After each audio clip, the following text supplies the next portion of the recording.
Welcome to Mother Suckers Hero Hunters. Glad to have you here today. We're going to be taking a look at the UAF faction, which is on this month. I'm going to be ranking the heroes from worst to best. And I'm going to be looking at how they do in PvP, how they do in things like PvE and raids, and also how they do in bounty, and come up with a ranking based on that. I've actually got 7 rankings, and you'll see why by the end of the video, why there's just 7 heroes ranked here. And if you agree, disagree, let me know in the comments. I'd love to hear your thoughts. So let's look at number 7 is Baron. Now there was a time when Baron really stuck.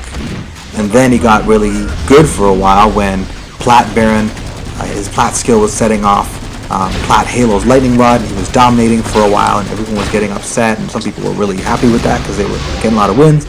But that was a little bit silly the way it was working. It was just impossible to fight against.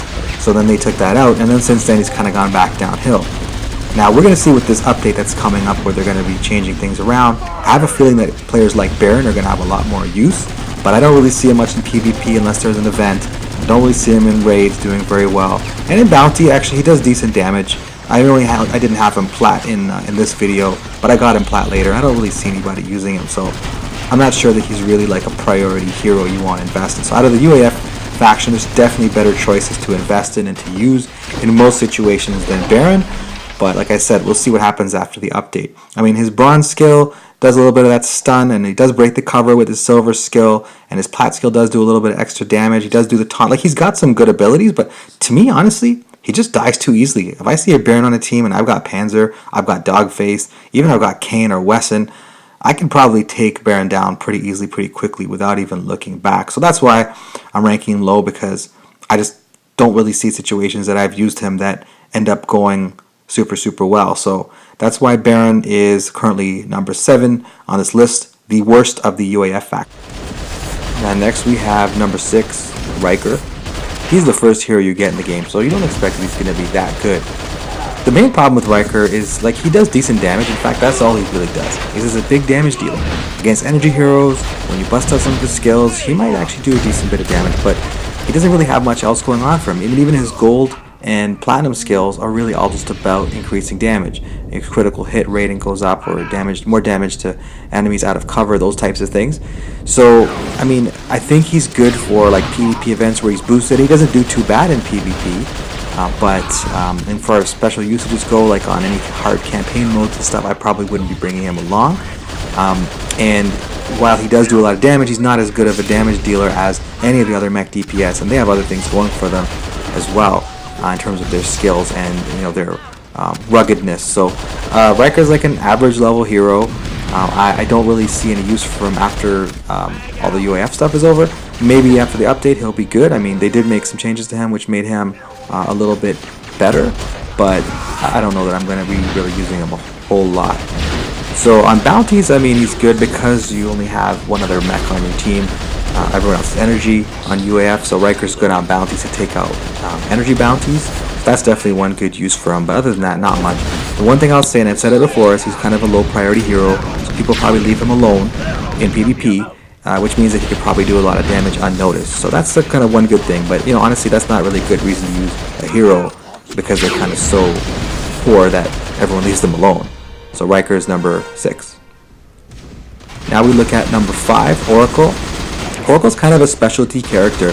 When she first came out, she was dominating, as many of the new characters do.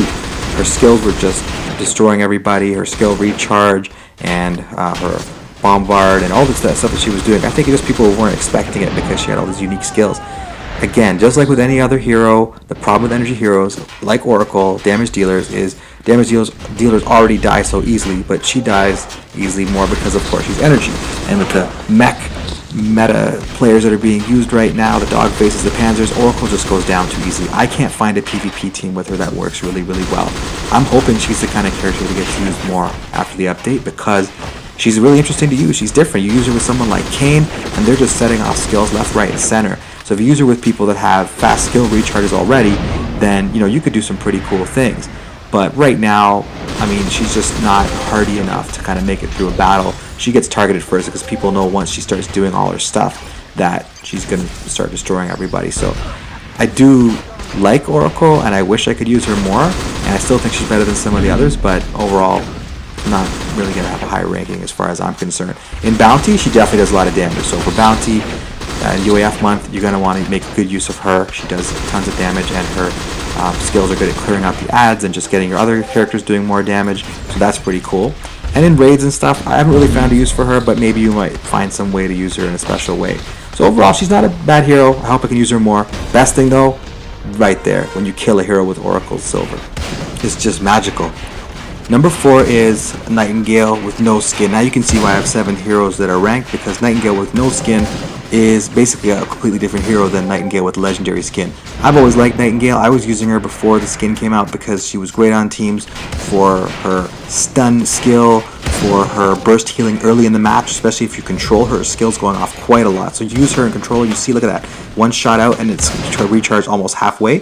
So she's good for early in the match when there's a priority target that's trying to be taken out, and you can just use her and heal them up pretty quickly, and marking people who are trying to be invisible, and then the AI targets them too. So in PvP, very, very useful even without the skin. Bounty, she's doing a lot of damage for me, and even in some of the raids, because of her heal characteristics, I mean, she can prove to be quite useful, but as we know, not as useful as she is with the legendary skin. So I strongly encourage you to get that as soon as you can. So overall, Nightingale, I'd say, is a good hero to invest in, and definitely somebody that you want to have on your team. But the skin is going to really change the game for you.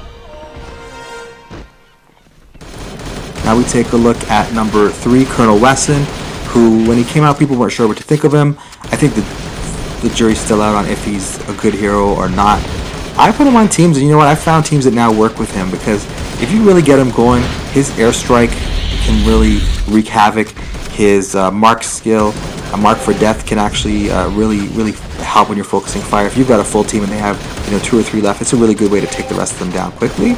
And if you do have him with UAF Heroes, he becomes pretty strong. Right now it's glitched though, because he's giving extra health to everybody. I think he's counting everybody as a UAF hero, so that's not going to happen. So his power will go down a little bit after they do fix that obvious error. In bounties, of course, right now he's the bonus hero destroying things. So you're going to want to have him high up for bounties, so that you can do a lot of damage with him. And his skills are good also in bounties. I found that he's actually a really good bounty hero. I quite like him for that. I haven't really used him much in raids because I haven't really needed to, but I probably, with his airstrike, he's good at kind of clearing the field of different heroes. So I like Wesson. I could see using him in some situations. Maybe not my favorite hero. I'd rather probably use Panzer as a mech DPS, but he's got some special usages, so find them and make use of them. But definitely invest in him for the rest of this month if you can. He's going to continue to be ranked up high for PvP points and for bounty damage. So you're going to want to keep him up there if you want to be competitive right now. There we go, Colonel Wesson, the lead of UAF, number 3. Now I have to say, I changed my mind on somebody. In my last video, I think I said Butter, I can't really find use for him, he's terrible. I said I kind of made him work sometimes, kind of made him not work. I've been running to experiment and use him a lot more, and he's fitting into a lot of teams. And when you get into Platinum especially, not just because of his Platinum skills okay, it's more because he just gets these huge boosts to his kind of his ruggedness. Now again, he is frontline energy, and mech can take him out pretty quickly, but if you start letting him get his skills off, and he really self-sustains because all those shields being destroyed, especially if you add him with someone like a Kane or a Phalanx for initial boost of shields, or even a Vanguard or somebody else who's throwing shields up, he can actually do pretty well. And he does okay damage, especially on bounties. Like, he's not bad. I probably wouldn't control him, but I've changed my mind on Butter. I think he's one of the most useful heroes that we have on UAF. People might argue with me on that. They might say Butter dies too easily. He will die easily in many cases, but you know what? Watch what happens after the update. I have a feeling someone like Butter is going to become one of the best heroes after that. So I'm a fan. I like him. He is an early character, so surprising that I'd rate him so strong. But in terms of the UAF heroes, I'm finding that he's got a lot of use. He's doing well, and definitely someone that you want to invest in. Only problem is there's nowhere to get him in terms of farming, so just have to get lucky, I guess. And number 1, I don't think anybody's surprised about this, is Nightingale Legendary Skin. Super meta right now. As soon as I saw this skill on the Legendary, I'm like, I gotta have this. I was fortunate enough to get her skin from a skin crate that I won, so some tokens for, so that was very, very lucky. But even 2,000 dust, go ahead, spend it. Even after they've nerfed her twice, Her healing is off the charts. 2 million healing, 3 million healing per PvP match. Still doing all the things I mentioned before, stunning, marking, all that stuff. But now with the team heal element, including herself, I'm afraid that they're going to take that away from her, that they're going to take away the self-heal, because a lot of healers who heal others may not heal themselves always. But as long as she's got that going for her, she just dominates. And she's not actually that easy to take down. Panzer can go and maybe take Nightingale down with a full clip, but she is rear line if you put her that way, which you should. And she can survive, and she can, have other characters to support her and make her stronger, like a Heimlock or a Butters or whoever, to just make her stronger. So no doubt in my mind, whether it's for bounty, where she does incredible damage and stuns the bounties, cool things like that, for raids and stuff where she can keep her whole team alive, and for campaign hard missions, and of course for PvP, definitely my favorite UAF hero. So that's the UAF rankings. Here we have the lead, Colonel Wesson. And if you want to make a comment, tell me what you thought of my rankings. If you have any changes or suggestions or thoughts, I'd love to hear them. Comment. Thanks for watching my videos. Like, subscribe, comment.